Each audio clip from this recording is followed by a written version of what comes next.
దేవాదేవుడు ఈ అవకాశం లభిస్తున్నందుకు సంఘ కాపుపెట్టిన సంఘానికి నా ఉదయపూర్వక వందనాలు. సిలువలో పలికిన 6వ మాట యోహాను సువార్త 19వ అధ్యాయం 30వ వచనం. యేసు ఆ చిరకన పుచ్చుకుని సమాప్తమని చెప్పి తల వంచి ఆత్మను అప్పగించెను. యేసు ఆ చిరకను పుచ్చుకుని సమాప్తమైనది అంటే ఏమి సమాప్తమైంది? దేవాదేవుడు కుమారుణ్ణి ఈ భూలోకానికి పంపించున్నాడు. ఆ యొక్క ప్రణాళిక గమ్యము చేర్చుడు కొరకు ఈ యొక్క మాట సమాప్తమైనని చెప్పి ఉన్నారన్నమాట. యేసుక్రీస్తు ప్రభువు వారు ఈ భూలోకానికి రాకమునిపే లేఖనంలో రాయబడి ఉంది, ప్రవచించబడి ఉంది.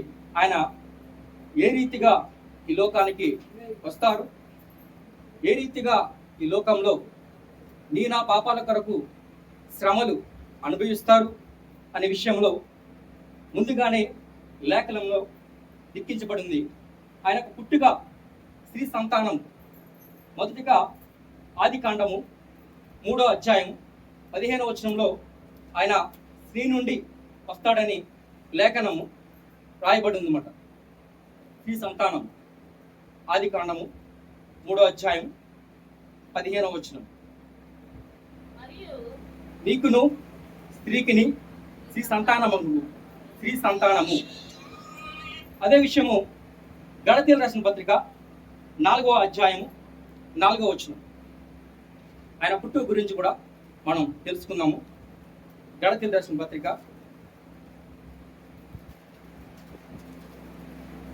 4వ అధ్యాయం 4వ వచనం.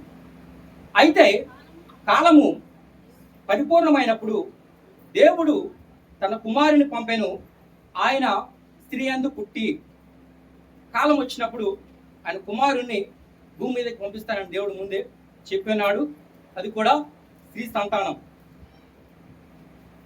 యెషయా గ్రంథము 7వ అధ్యాయం 14వ వచనం. ఆయనకు పేరు పెట్టే విధానం, ఆయనకి ఏ పేరు పెట్టాలి అనే విధానం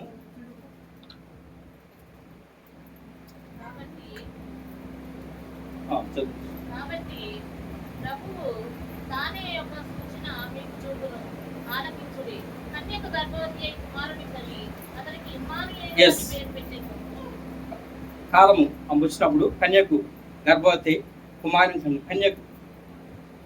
ఇదే విషయము మత్తయి సువార్త 1:18 కూడా ఉంటుంది. ఒకసారి ధ్యానిద్దాం.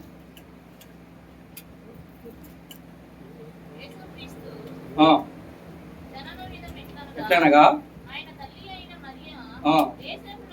ప్రదానం చేయబడిన తర్వాత వారు ఏకము కాపు మునిపే పరిశుద్ధాత్మ ద్వారా ఆమె గర్భవతి ఉంటుంది. ఆయన పుట్టిక విధానం. తర్వాత ఆయనను చనిపోయిన తర్వాత ఆయన ఆత్మను అప్పగించే విధానం కీర్తనకారుడు 31వ అధ్యాయం 5వ వచనంలో ఆయన ఆత్మను అప్పగించే విషయం.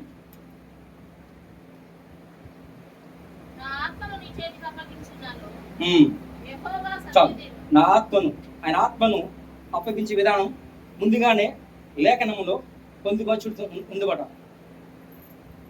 ఆయన పక్కటెముకలో బల్లెపోటు, ఇది కూడా లేఖనంలో లిఖించబడి ఉంది. జకర్యా గ్రంథము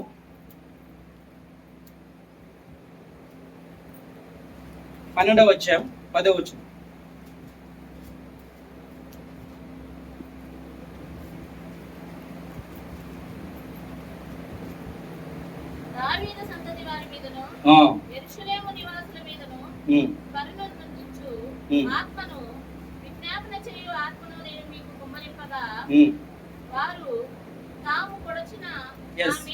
ఆయన పక్కలో బల్లెపోటు దావీదు సంతతి. ఆయన దావీదు కుమారుడు.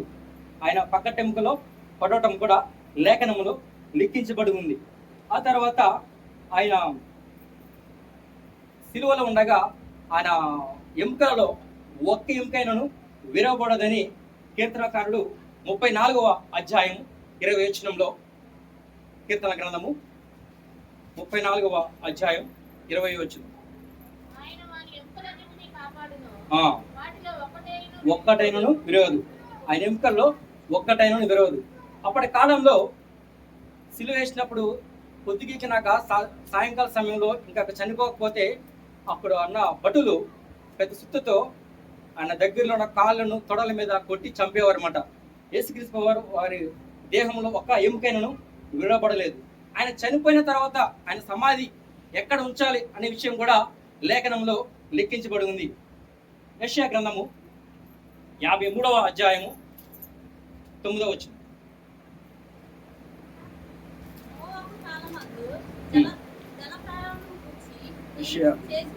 అతడు మరణమైనప్పుడు భక్తిహీనులు అతని సమాధి మీద నియమింపబడెను. ధనవంతుని యొద్ద అతడు ఉంచబడెను. ధనవంతుని సమాధి, ఆయన ధనవంతుని సమాధి ఉంచుతారని లేఖనంలో ముందే లెక్కించబడి ఉంది. ఇదే విషయాన్ని ఆయన పేరు తెలుసుకోవడం కంటే మత్తయి సువార్త 27:57లో ఆ ధనవంతుని పేరు లెక్కించబడి ఉంటుంది అన్నమాట. మత్తయి సువార్త 27:57.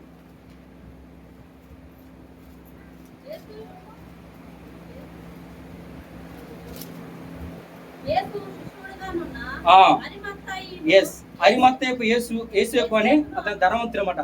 అతని సమాధిలో దేవుణ్ణి సమాధి ఉంచుతారని ముందుగానే లెక్కించబడి ఉంది అన్నమాట.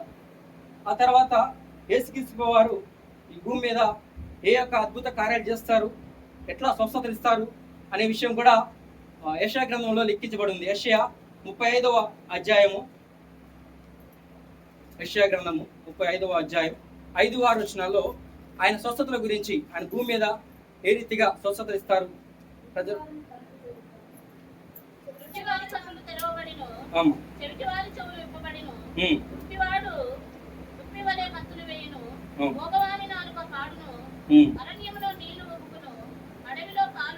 చాలా గుడ్డివారు కళ్ళెత్తి చూస్తారు, చెవిటివారు వింటారు, కుంటివారు నడుస్తారు, మూగవారు మాట్లాడతారు. ఇవన్నీ లేఖనంలో లెక్కించబడి ఉంది. ఆయన భూమి మీద రాక మునిపే ఆయన గురించి సర్వస్వము లెక్కించబడి ఉంది.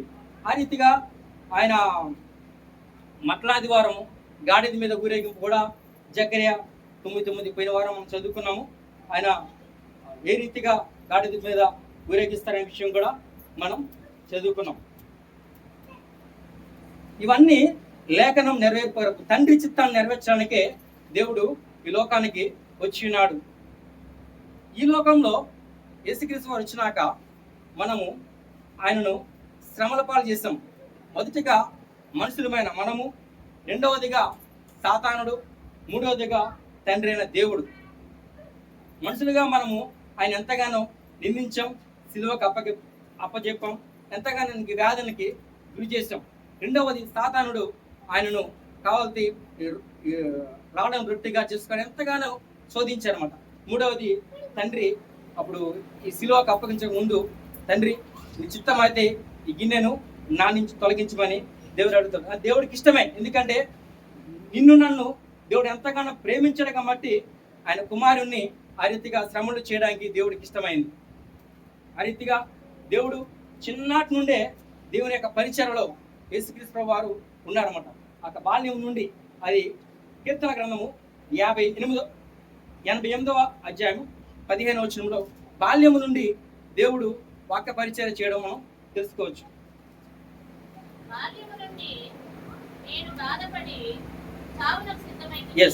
ఆయనకు చిన్ననాటి నుండి దేవుడు పరిచయం చేయడానికైనా సిద్ధపాటు అన్నమాట. చావుని కూడా ఆయన చాలా మంది అంటారు, నాకు సమయం రాలేదు, దేవుడు సమయం లేదు. కానీ దేవుడు చిన్నటి నుండి 12 ఏళ్ల వయసు నుంచే ఆయన మందిరంలో స్వార్థ కొరకు ఆయన వెళ్ళారన్నమాట. దేవుని చిత్తాన్ని నెరవేర్చడానికే, సంపూర్తి చేయడానికే ఆయన ఈ లోకానికి వచ్చి వినాడు. ఆ విషయంలో మనం యోహాను సువార్త 5వ అధ్యాయము 36వ వచనం.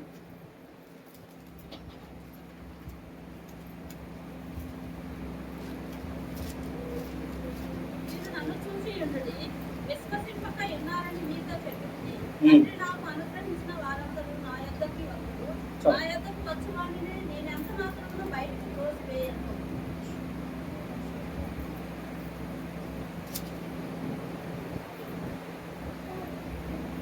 అయితే 5:36 అయితే యోహాను యోహాను ఉమ్. సాక్ష్యము కంటే ఉమ్, నాకు ఎక్కువైన సాక్ష్యం కలదు. ఆ, అదేమనినా నేను నెరవేర్చుటకై తండ్రియే క్రియలను నాకు ఇచ్చి ఉన్నాడు. తండ్రికి నెరవేర్చడానికే భూమి మీదకి దేవుడు వచ్చి ఉన్నాడు. ఆయన ఈ లోకంలోకి ఎందుకు వచ్చినాడు? తండ్రి చిత్తాన్ని నెరవేర్చిన కుమారుడిగా వచ్చి ఉన్నాడు.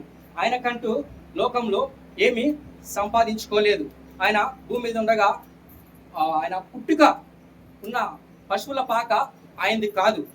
ఆయన బోధించిన ఒక గలవే ప్రాంతాల్లో బోధ చేసేటప్పుడు ఎక్కిన దోణి ఆయనది కాదు. ఆయన మేడగది సిద్ధపాటు చేసినప్పుడు పస్కా పండుగ ఒక విషయంలో కూడా ఆ మేడగది ఆయనది కాదు.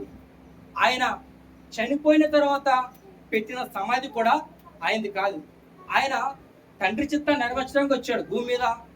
ఆయన కొరకు ఆయన స్వహస్తగా జీవించాలి అనే ఆలోచన కాదని, నీ నా పాపాల కొరకు పాప పరిహార బలిగా ఒక దేవుని గొర్రెపిల్లగా ఆయనకి ఈ లోకానికి వచ్చినాడు. ఇదే యోహాను సువార్త 17వ అధ్యాయం 4వ వచనం.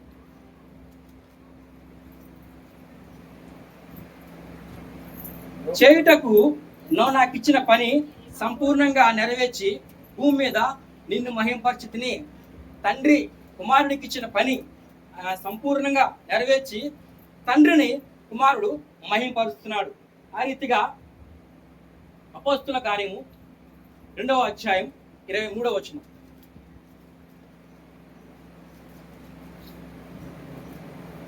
దేవుడు నిశ్చయించిన సంకల్పము ఆయన భవిష్యత్ జ్ఞానమును అనుసరించి అప్పగించబడిన ఈయన్ను మీరు దుష్టుల చేత శిలువ వేయించి ఆయన శిలువ ఆయన ఒక యాగము ఆయన నిర్ణయించుకున్నాడు. నేను శిలువలో బలియాగం అయ్యాలి, నీ నా పాపాల కొరకు ఆయన శిలువను సమర్పించుకున్నాడు అన్నమాట. ఇదే విషయము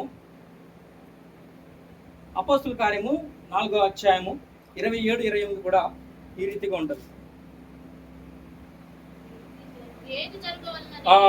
ఏం జరగవల్లని నీ హస్తము సంకల్పమందు నిర్ణయించను వాటన్నిటిని చేయడాకే నువ్వు అభిషేకించిన నీ సేవకుడైన పరిశుద్ధ సేవకుడైన యేసునకు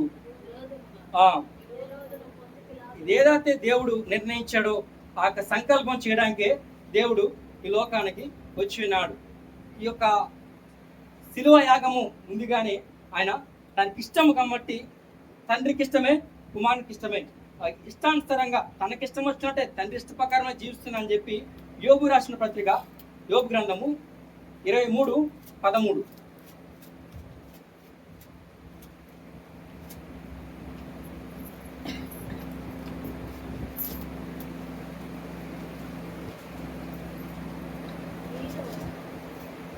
అయితే ఆయన ఏక మనసు గలవాడు, ఆయనను మార్చగలవాడెవడు? ఆయన తనకిష్టమైన ఏదో అది చేయటకు వచ్చాడనమాట. తండ్రి చిత్తం, ఆయన చిత్తం ఏమైందో అది చేయడానికి కుమారుడు ఈ లోకానికి వచ్చినాడు. ఇదే విషయం ఇష్టం ఆయనకి ఇష్టం వచ్చినట్లు అనే విషయం కూడా కీర్తనాకారుడు 115వ అధ్యాయం 3వ వచనంలో కూడా ఇదే విషయం లెక్కించబడి ఉంటుంది. ఆయనకి ఇష్టం వచ్చినట్టే చేయుచున్నా అని 115వ కీర్తన. ఇచ్చి వచ్చినట్లు సమస్తము ఆయన చేయుచున్నాడు. ఆయనకి ఇష్టం వచ్చినట్టే చేయుచున్నాడు. ఆ ఇష్టాన్ని నెరవేర్చడానికే కుమారుడు భూలోకానికి వచ్చినాడు. మనము మన పాపాలు ఒప్పుకుని ఆయన సమాప్తమైనది తండ్రి నువ్వు నాకు అప్పగించిన పనిని నేను సంపూర్తి అని దేవుడు చెప్తున్నాడు. మనం మన పాపాలు ఆయన ఒప్పుకోవాలి. లూకా సువార్త 19వ అధ్యాయము 10వ వచనం.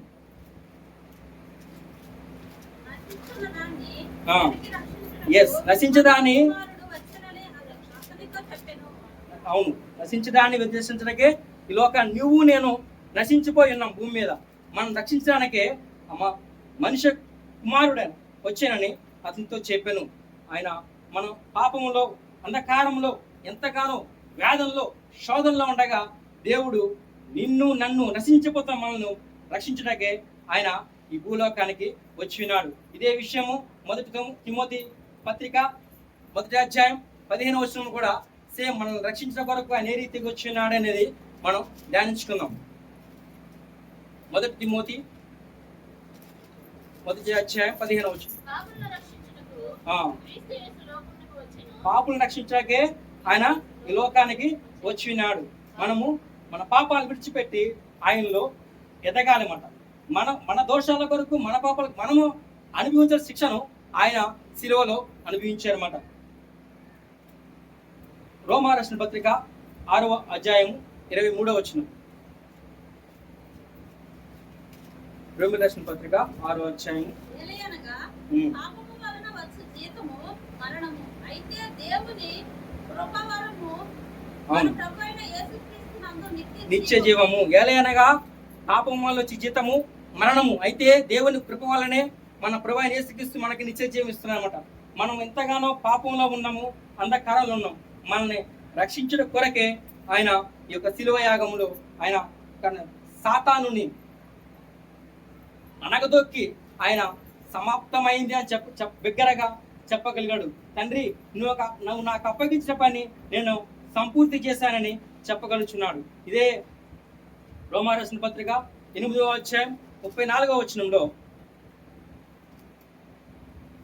శిక్ష విధించువాడెవడు?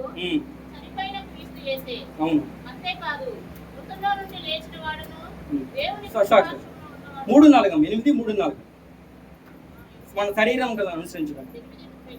8:34. అవును. అనుసరింపక ఆత్మను అనుసరించి నడుచుకొనుము.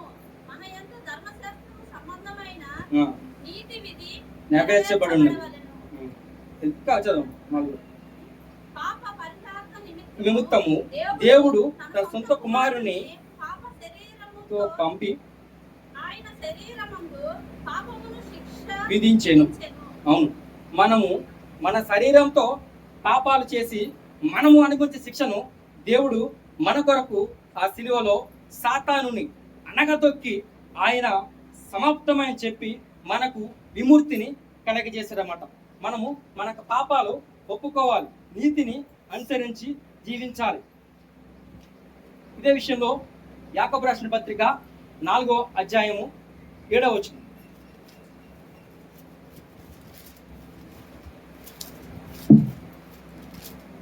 కాబట్టి దేవునికి లోబడి అపవాది ఎదిరించుడి, అప్పుడు వాడు మీ యొద్ద నుండి పారిపోను. చాలు.